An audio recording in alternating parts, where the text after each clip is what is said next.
ये चैप्टर ऐसा है जिसके फंडामेंटल कॉन्सेप्ट्स बहुत ही कम बच्चों को क्लियर होते हैं और इस चैप्टर से कॉम्पिटिटिव एग्जाम में बहुत ज्यादा क्वेश्चंस आते हैं। अगर फ्री इलेक्ट्रॉन्स हैं और वो मूव कर रहे हैं तो वो वहां पर करंट जनरेट करते हैं। करंट का फॉर्मूला होता है total charge flown divided by time interval. Ohm's law ये कहता है कि अगर किसी भी कंडक्टर की फिजिकल प्रॉपर्टीज में हमने कोई चेंज नहीं किया, में अगर आप ध्यान से देखो तो एक टर्म आता है रो। रो का मतलब होता है स्पेसिफिक रेजिस्टेंस या फिर रेजिस्टिविटी। हाय एवरीवन, नमस्कार, आदाब, सत श्री अकाल एंड केम छो ट्रिपल एस आर्मी। क्या हालचाल है आप सभी का? बहुत बहुत वेलकम है आपके अपने अमेजिंग प्लेटफॉर्म फिजिक्स वाला पर। बेटा हम लोग स्टार्ट कर चुके थे अपना वन शॉट लेक्चर का सीरीज जिसमें आप लोग सारे चैप्टर्स को रिवाइज कर सकते हैं और आज बारी है एक बहुत ही इंटरेस्टिंग चैप्टर की जिसका नाम है करंट इलेक्ट्रिसिटी। ये चैप्टर ऐसा है जिसके फंडामेंटल कॉन्सेप्ट्स बहुत ही कम बच्चों को क्लियर होते हैं और इस चैप्टर से कॉम्पिटिटिव एग्जाम में बहुत ज्यादा क्वेश्चंस आते हैं। तो आइए इस चैप्टर का डिस्कशन हम लोग शुरू करते हैं। ठीक है, सबसे पहली बात, सर नोट्स कहां से मिलेंगे? तो नोट्स आप लोग को फिजिक्स वाला ऐप से आप लोग डाउनलोड कर सकते हैं। फिजिक्स वाला एक ऐसा ऐप है जिसमें लाखों की संख्या में बच्चे डेली पढ़ाई करते हैं, तो आप लोग भी वहां से पढ़ाई करिए और नोट्स को अपने डाउनलोड करिए। साथ ही साथ आपको मेरे टेलीग्राम चैनल पर भी सीयूईटी से रिलेटेड बहुत ज्यादा सपोर्ट मटेरियल जो है यहां पर मिल जाएगा, तो सभी लोग इस चैनल को भी ज्वाइन कर लीजिएगा और मैं पीडीएफ नोट्स भी यहां शेयर कर दूंगा। साथ ही साथ आज क्या पढ़ेंगे सर? इलेक्ट्रिक करंट के बारे में, ड्रिफ्ट वेलोसिटी, मोबिलिटी के बारे में, ओम्स लॉ पढ़ेंगे, इलेक्ट्रिकल सेल पढ़ेंगे, किरचॉफ्स लॉ पढ़ेंगे, यानी कि पूरे के पूरे चैप्टर को हम लोग आज पढ़ने वाले हैं अगले 40 से 45 मिनट के अंदर, राइट? तो starting with the electric current. Sir electric current क्या होता है? Rate of flow of charge is known as electric current. किसी भी सर्किट में अगर फ्री इलेक्ट्रॉन्स हैं और वो मूव कर रहे हैं तो वो वहां पर करंट जनरेट करते हैं। तो करंट चार्ज के फ्लो होने की वजह से जो इफेक्ट क्रिएट होता है that is known as current. Current का फॉर्मूला होता है total charge flown divided by time interval. तो अगर एवरेज करंट पूछ रहा है तो टोटल चार्ज अपॉन टाइम करेंगे। इंस्टेंटेनियस करंट पूछ रहा है तो इसी को हम लोग डिफरेंशिएशन के टर्म्स में लिखेंगे, यानी कि dq बाई dt। ठीक है, यहां पर बता रहे हैं करंट का डायरेक्शन। अगर पॉजिटिव चार्ज की बात माने कि पॉजिटिव चार्ज अगर इस डायरेक्शन में जा रहा है तो same is the direction of current. लेकिन अगर नेगेटिव चार्ज इस डायरेक्शन में जा रहा है तो करंट को उसके अपोजिट डायरेक्शन में बेटा कंसीडर किया जाता है। हालांकि पॉजिटिव चार्ज मूव नहीं करता है, लेकिन फिर भी अगर मैं ऐसा बोल दूं, मान लो कि अल्फा पार्टिकल है वो इस डायरेक्शन में जा रहा है, तो हम लोग ये मानेंगे कि अगर अल्फा पार्टिकल जो कि पॉजिटिवली चार्ज है अगर वो इधर जा रहा है so there will be the direction of current, है ना? That will be the direction of current. Current एक स्केलर क्वांटिटी है, इसका यूनिट एम्पियर होता है, that is coulomb per second.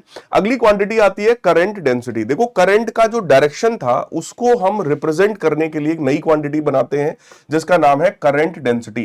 Current density का मतलब होता है current flowing per unit cross sectional area. तो अगर किसी भी एक वायर में करंट फ्लो हो रहा है तो उसके क्रॉस सेक्शनल एरिया से जब आप डिवाइड करते हो तो इट बिकम्स करंट डेंसिटी। यहां पर अगर हम लोग करंट की बात करें तो current is also the dot product of current density and area. तो करंट को हम JA cos थीटा भी लिख सकते हैं इन वेक्टर फॉर्म। फिर बात आई sir flow of electric charges in metallic conductor.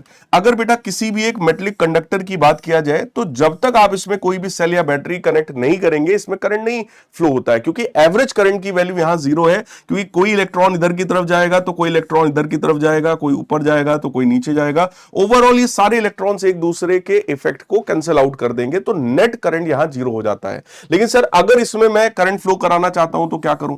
तो इसमें आप एक कोई भी सेल या बैटरी कनेक्ट कर दो। सेल या बैटरी क्या करेगा? इधर पॉजिटिव पोटेंशियल क्रिएट करेगा और इधर नेगेटिव पोटेंशियल क्रिएट करेगा, जिसकी वजह से ये सारे के सारे इलेक्ट्रॉन जो रैंडमली इधर उधर मूव कर रहे थे, जिनका अपना कोई फिक्स डायरेक्शन नहीं था, अब वो सारे इलेक्ट्रॉन एक सर्टेन डायरेक्शन में भागेंगे। सारे इलेक्ट्रॉन सिर्फ और सिर्फ पॉजिटिव चार्ज की तरफ ही भाग रहे होंगे, लाइक दिस। अब जब सारे के सारे इलेक्ट्रॉन्स एक ही डायरेक्शन में भागते हैं तो इन सभी इलेक्ट्रॉन्स में कोलिजन होता है, एटम्स के साथ भी इनका कोलिजन होता है, जिसकी वजह से उस कंडक्टर का टेंपरेचर बढ़ने लगता है क्योंकि एनर्जी लॉस होती है। इसी प्रॉपर्टी को हम रेजिस्टेंस ऑफ दैट कंडक्टर के नाम से भी जानते हैं।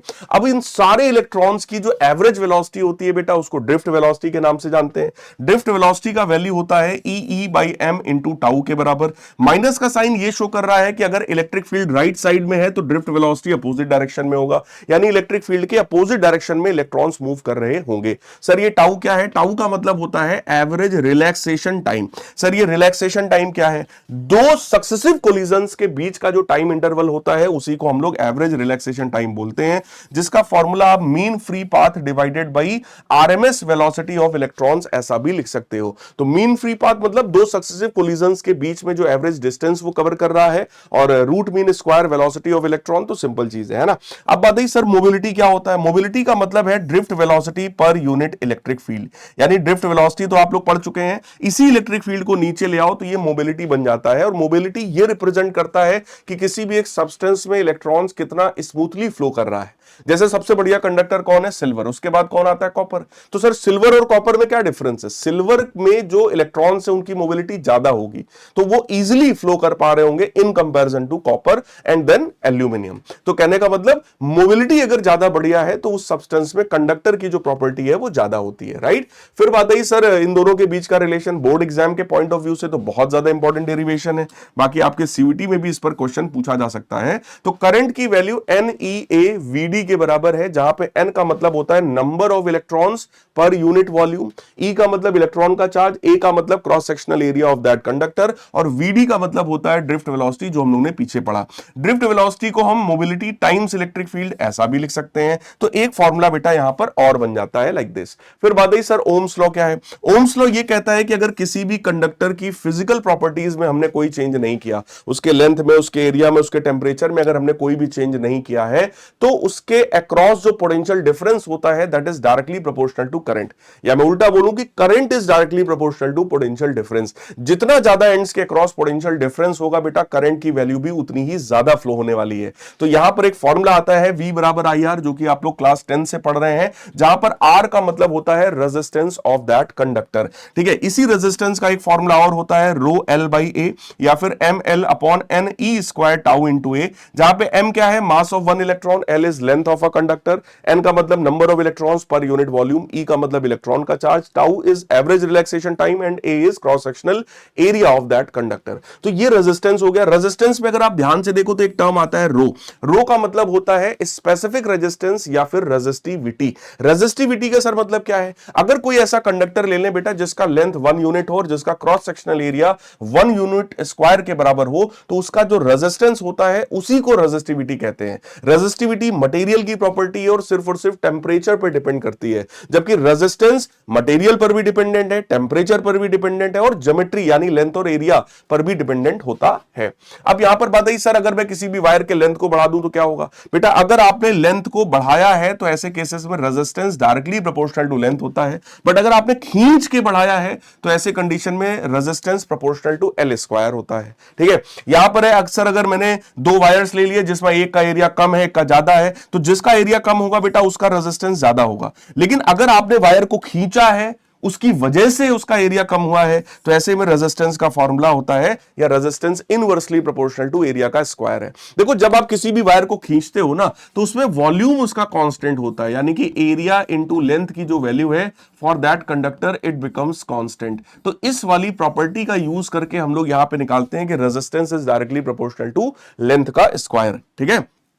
Resistance rho times L by A के बराबर होता है, तो रो वही स्पेसिफिक रेजिस्टेंस है। अब यहां पर आपको ग्राफ की बात कर रहे हैं, अगर कभी भी वोल्टेज और करंट का ग्राफ आपको बनाने को बोले तो it will be a straight line graph, और इस ग्राफ का जो स्लोप होता है वो यहां पे रिप्रेजेंट करेगा करंट अपॉन वोल्टेज, यानी कि 1 अपॉन रेजिस्टेंस, ठीक है। स्लोप की वैल्यू tan थीटा भी होती है। अब यहीं पर अगर ये ग्राफ कर्व्ड हो जाए तो ये ओम्स लॉ को फॉलो नहीं करता। तो अगर कोई भी कंडक्टर ओमिक है तो ओम्स लॉ फॉलो करेगा, मतलब रेजिस्टेंस कांस्टेंट होगा। लेकिन अगर वो नॉन ओमिक है तो उसका जो ये ग्राफ है वो कर्व्ड होगा, और ऐसे केसेस में रेजिस्टेंस जो है वो कांस्टेंट नहीं होता है, जैसा कि किसी भी डायोड में होता है। तो एग्जांपल दिया गया है कि भाई कोई भी जंक्शन डायोड, जिसको पीएन जंक्शन डायोड बोलते हैं, या एनपीएन या पीएनपी ट्रांजिस्टर का नाम देते हैं, that is example of non ohmic conductors, right. ये इसके एग्जांपल्स पूछे जा सकते हैं। बाकी आप लोग जब सेमीकंडक्टर में आओगे तो वहां पर आपको डिटेल में इन चीजों के बारे में बेटा पढ़ाया जाएगा।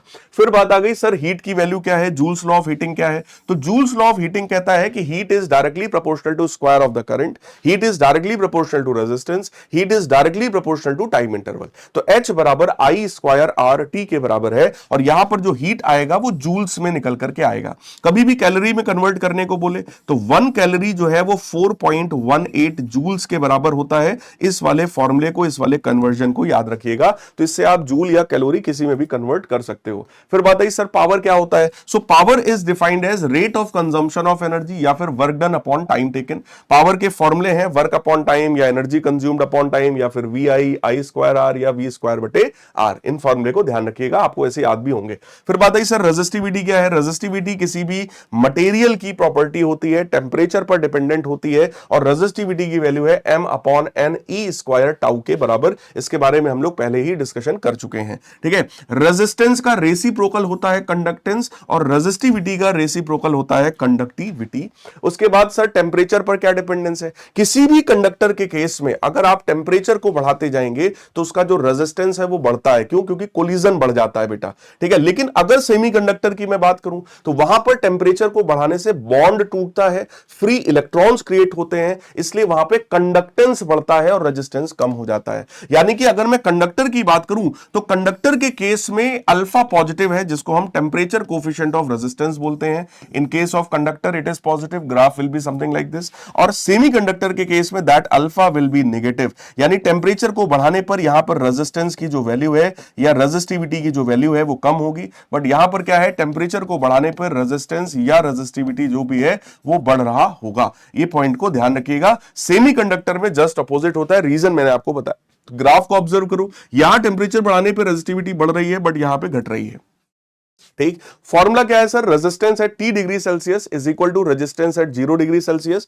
ब्रैकेट में 1 plus alpha delta T. Delta T is change in temperature, right. फिर बात आती है किसी भी सेल के बारे में। देखो अभी तक हम लोगों ने बात किया रेजिस्टेंस के बारे में, राइट। रेजिस्टेंस किसी भी सर्किट का पैसिव एलिमेंट होता है जो कि एनर्जी को कंज्यूम करने का काम करता है। अब बात करते हैं सर वो जो सोर्स ऑफ एनर्जी है, तो सोर्स ऑफ एनर्जी जनरली कौन होता है, इलेक्ट्रिक सेल हो गया या जनरेटर हो गया, these are sources of energy, है ना। इलेक्ट्रिक सेल क्या करेगा, उस सर्किट में कांस्टेंट पोटेंशियल डिफरेंस मेंटेन करने की कोशिश करता है, सर्किट में करंट प्रोवाइड करने की कोशिश करता है। जितना ज्यादा पोटेंशियल डिफरेंस होगा बेटा, करंट की वैल्यू भी उतनी ही ज्यादा होती है। फिर बात है सर टर्मिनल पोटेंशियल डिफरेंस क्या होता है। अगर मैं किसी भी सेल की बात करूं तो सेल में यार देखो 2 इलेक्ट्रोड्स होते हैं और इलेक्ट्रोलाइट भरा होता है। 2 इलेक्ट्रोड्स का जो पोटेंशियल्स में डिफरेंस है, ये पॉजिटिव इलेक्ट्रोड है, नेगेटिव इलेक्ट्रोड है, इनमें जो पोटेंशियल में डिफरेंस आता है एक्सटर्नल सर्किट में, that is known as terminal potential difference. लेकिन अगर इंटरनल सर्किट की मैं बात करूं, जो पोटेंशियल डिफरेंस आता है through electrolyte, that is potential drop, है ना। तो एक्सटर्नल रेजिस्टेंस में जो वोल्टेज जाएगा वो टर्मिनल पोटेंशियल डिफरेंस है। इंटरनल रेजिस्टेंस यानी इलेक्ट्रोलाइट में जो जाएगा that is known as potential drop, जिसका फॉर्मूला I स्मॉल r होता है, ठीक है। ये बात ध्यान रखिएगा। अब यहां पर बात है सर इंटरनल रेजिस्टेंस क्या है, तो किसी भी सेल में जो इलेक्ट्रोलाइट भरा है उसी के रेजिस्टेंस को इंटरनल रेजिस्टेंस बोलते हैं। अब देखो यहां पर ये पॉइंट्स हमारे इंपॉर्टेंट है जो आपको पता होना चाहिए कि अगर आप डिस्टेंस बिटवीन द इलेक्ट्रोड्स को बढ़ाएंगे तो इंटरनल रेजिस्टेंस बढ़ जाएगा, अगर आप एरिया ऑफ इलेक्ट्रोड बढ़ाएंगे तो इंटरनल रेजिस्टेंस घट जाएगा, कंसंट्रेशन ऑफ इलेक्ट्रोलाइट बढ़ाएंगे तो रेजिस्टेंस बढ़ जाएगा, टेंपरेचर बढ़ाएंगे तो इंटरनल रेजिस्टेंस घट जाएगा। ये बात ध्यान रखिएगा। कंडक्टर का रेजिस्टेंस टेंपरेचर बढ़ाने पे बढ़ता है, लेकिन internal resistance of the electrolyte will decrease on increasing the temperature, right. फिर बात है कोई भी सेल अगर करंट दे रहा है सर तो इनके बीच में क्या रिलेशन है। अगर वो करंट दे रहा है तो V बराबर E माइनस IR होता है, जहां पे V टर्मिनल पोटेंशियल डिफरेंस है, E उसका EMF है और I करंट है, स्मॉल r इंटरनल रेजिस्टेंस है। कोई भी सेल को ऐसे रिप्रेजेंट करते हैं, ये उसका EMF रिप्रेजेंट करेगा, ये इंटरनल रेजिस्टेंस दिखाएगा। अगर ये करंट दे रहा है तो वही करंट बेटा घूम फिर के यहां से वापस भी इस सेल में आ जाता है। तो ऐसे कंडीशंस में ये फॉर्मूला होगा। लेकिन अगर वो सेल चार्ज हो रहा है यानी कि वो करंट ले रहा है तो ऐसी कंडीशन में V बराबर E प्लस IR होता है। देखो यहां पर क्या होगा, EMF will be greater than terminal potential difference, but यहां क्या होगा, terminal potential difference will be greater than EMF, क्योंकि वो चार्ज हो रहा है। फिर बात है सर कॉम्बिनेशंस ऑफ सेल। देखो अगर हमें एक डिजायर्ड पोटेंशियल डिफरेंस चाहिए सर्किट में, अगर मेरे को चाहिए कि ढेर सारा बड़ा EMF आ जाए सर, हमें ज्यादा करंट फ्लो कराना है, तो ऐसे केसेस में हम सेल्स को कंबाइन करते हैं। सेल्स का कॉम्बिनेशन 3 तरीके से हो सकता है, सीरीज कॉम्बिनेशन, पैरेलल कॉम्बिनेशन और मिक्स्ड कॉम्बिनेशन। सीरीज कॉम्बिनेशन तब प्रेफर प्रेफर करते हैं जब सर्किट का एक्सटर्नल रेजिस्टेंस इंटरनल रेजिस्टेंस से काफी ज्यादा हो, तो ऐसे केसेस में सीरीज कॉम्बिनेशन बढ़िया होता है। तो लिखा हुआ है देखो, है ना। दूसरी बात, सीरीज कॉम्बिनेशन में सर करंट कितना फ्लो होगा, तो करंट का फॉर्मूला होता है n टाइम्स, n मतलब number of cell times EMF of a cell upon external resistance plus n times internal resistance. क्योंकि सब के सब सीरीज में कनेक्टेड है बेटा, तो नेट ईएमएफ होगा E1 plus E2 plus E3 and so on.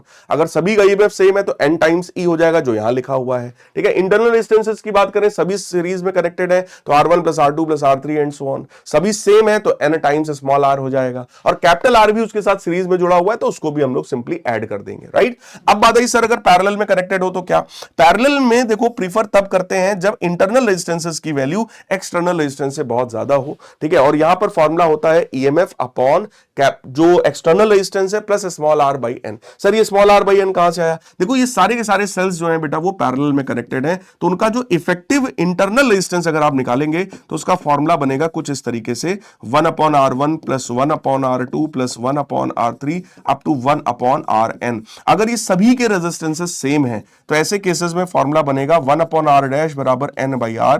तो यहां से नेट इंटरनल रेजिस्टेंस आएगा small r divided by n के बराबर। तो यहां पर इस फॉर्मूले में वही r बाई n यहां पे लिखा हुआ है कि सभी सेल्स का net internal resistance plus external resistance, ठीक है। और ईएमएफ है क्योंकि भाई पैरेलल कॉम्बिनेशन है तो ईएमएफ की वैल्यू यहां पर सेम है। अब यहां पे कह रहे हैं सर अगर दोनों अलग अलग हो जाए, वोल्ट मतलब जो ईएमएफ्स हैं दोनों अलग हो, इंटरनल रेजिस्टेंसेस भी अलग हो सर, तब कौन सा फॉर्मूला लगेगा, तो ऐसे में देखो नेट ईएमएफ का फॉर्मूला होता है E1 R2 plus E2 R1 upon R1 plus R2, और नेट इंटरनल रेजिस्टेंस के लिए फॉर्मूला हमारे पास है वही पैरेलल वाला 1 by R is equal to 1 by R1 plus 1 by R2, ठीक है। इन फॉर्मूलेस को अपने दिमाग में बेटा बार बार रखिएगा, ठीक है। इनकी प्रैक्टिस बार बार करिएगा। अगर आपको फॉर्मूला शीट चाहिए तो आप कमेंट करिए, अगले वाले लेक्चर में मैं आपको पिछले तीनों, ये जो तीनों इंक्लूडिंग दिस चैप्टर में आपको सभी के फॉर्मूला शीट्स भी दे दूंगा यहीं पर, ठीक है। मल्टीपल टाइम्स रिवीजन करना बहुत ज्यादा जरूरी है इन सभी फॉर्मूले का। आपका बोर्ड एग्जाम, आपका सीयूईटी सब कुछ बहुत ही करीब आ रहा है, अब बहुत ज्यादा टाइम नहीं है आपके पास। अगर सीरियसली मेहनत नहीं किया आपने तो रिग्रेट करना पड़ेगा आगे आपको। इसलिए ईमानदारी से बेटा सभी लोग मेहनत करना, इन लेक्चर्स को बहुत ही शॉर्ट, बहुत ही कंसाइज और बहुत ही क्रिस्प बना रहा हूं ताकि आप सभी लोग के लिए बहुत यूजफुल हो, आपका टाइम ना वेस्ट हो।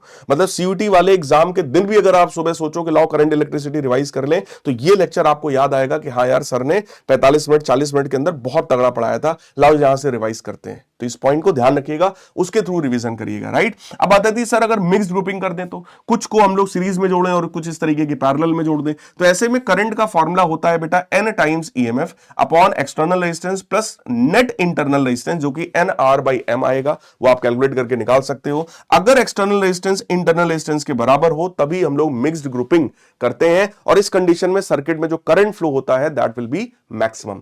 किरचॉफ साहब के लॉज की बात करें तो किरचॉफ ने दो नियम दिए थे। सबसे पहला नियम कहलाता है फर्स्ट लॉ या फिर जंक्शन लॉ। जंक्शन लॉ ये कहता है कि भाई नेट करंट जो किसी भी जंक्शन पर आएगा, है ना, नेट चार्ज जो किसी जंक्शन पर आएगा वो उतना ही चार्ज वहां से चला जाएगा। तो यूनिट टाइम में rate of flow of charge जो है वहां पर वो कैसा होता है, जितना इनपुट हुआ उतना ही यहां से करंट निकल जाएगा। सो अगर मान लो I करंट आया है, I1 I2 गया है, तो I बराबर I1 plus I2, that is based on conservation of charge. दूसरा होता है बेटा सेकंड लॉ। सेकंड लॉ ये कहता है कि जो नेट वोल्टेज है किसी भी सर्किट का, वो टोटल वोल्टेज अगर निकालेंगे एक्टिव और पैसिव एलिमेंट्स के क्रॉस तो वो जीरो हो जाएगा। जैसे अगर यहां पे मैं देखूं कि एक ये सेल है, ये करंट दे रहा है, एक्टिव एलिमेंट है, ये रेजिस्टेंस है, करंट ले रहा है, ये पैसिव एलिमेंट है, तो इसका वोल्टेज प्लस इसका जो वोल्टेज है दोनों का सम जीरो होगा। तो इसका वोल्टेज पॉजिटिव है और उसका वोल्टेज नेगेटिव है, ठीक है। क्यों सर नेगेटिव लिया, क्योंकि जब अगर मैं सेल की बात करूं तो ये सेल में प्लस माइनस होता है, बड़ी वाली लाइन प्लस, छोटी वाली माइनस। जब करंट जाता है तो करंट हमेशा हाई से लो की तरफ जाता है।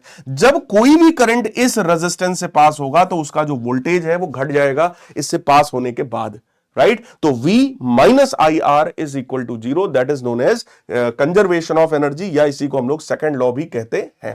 फिर बात आती है सर व्हीट स्टोन ब्रिज के बारे में। व्हीट स्टोन ब्रिज क्या है, अगर किसी भी सर्किट में बेटा कोई एक अननोन रेजिस्टेंस है और उसकी वैल्यू आप निकालना चाहते हैं तो वहां पर व्हीट स्टोन ब्रिज का यूज किया जाता है। व्हीट स्टोन ब्रिज के केस में 4 रेजिस्टेंसेस होते हैं, ठीक है, उनको हम लोग एक सर्टेन अरेंजमेंट में अरेंज करते हैं लाइक दिस, ठीक है। 2 डायगोनल्स हैं यहां पर, एक डायगोनल पे गैल्वेनोमीटर लगा दो ताकि करंट को डिटेक्ट कर पाए, और दूसरे वाले डायगोनल पर हम लोग कोई भी एक सेल कनेक्ट कर देते हैं। अब अगर मान लो कभी P upon Q R upon S के बराबर हो जाए, if P upon Q is equal to R upon S, तो ऐसे केसेस में हम लोग बोलेंगे कि ये व्हीटस्टोन ब्रिज जो है वो बैलेंस्ड है और यहां पर गैल्वेनोमीटर में कोई भी करंट फ्लो नहीं हो रहा। लेकिन अगर P upon Q R upon S के बराबर ना हो तो ऐसे में वो व्हीटस्टोन ब्रिज बैलेंस्ड नहीं कहलाता है ना। और ऐसे कंडीशंस में क्या होगा कि यहां पर भी कुछ ना कुछ करंट फ्लो होगा। तो अभी फिलहाल अगर ये बैलेंस्ड है तो यहां से करंट आएगा, इधर I1 जाएगा, इधर I2 जाएगा, and condition will be P upon Q is equal to R upon S, right. यही काम है केवल किसी भी एक व्हीटस्टोन ब्रिज का।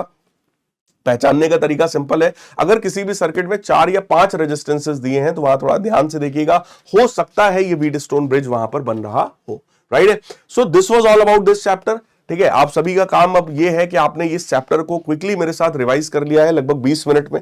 चैप्टर छोटा है एक्चुअली, है ना, क्वेश्चंस बहुत सारे हैं इस चैप्टर में, बट जो रिवाइज करने वाले फॉर्मूले हैं, जो कंसेप्ट्स हैं, वो बहुत ही छोटे हैं। तो केवल और केवल 20 मिनट में हम लोगों ने इस लेक्चर को कंप्लीट किया है। आप लोग मल्टीपल टाइम्स इस लेक्चर का रिवीजन करिएगा, कमेंट्स में बताइएगा ये सेशन आप सभी को कैसा लगा, ठीक है, ये रिवीजन आप सभी को कैसा लगा। और सभी लोग कमेंट्स में बताएंगे ट्रिपल एस आर्मी की बातें। ये एक स्लाइड में लेकर आता हूं ताकि आप सभी लोग अपने इस वीडियो पर कमेंट करें और बताएं कि आपका क्या एक्सपीरियंस रहा है इस वीडियो को लेकर के। ठीक है, मिलेंगे अपने अगले लेक्चर में यानी अगले चैप्टर के साथ। तब तक के लिए goodbye, take care, love you all and God bless.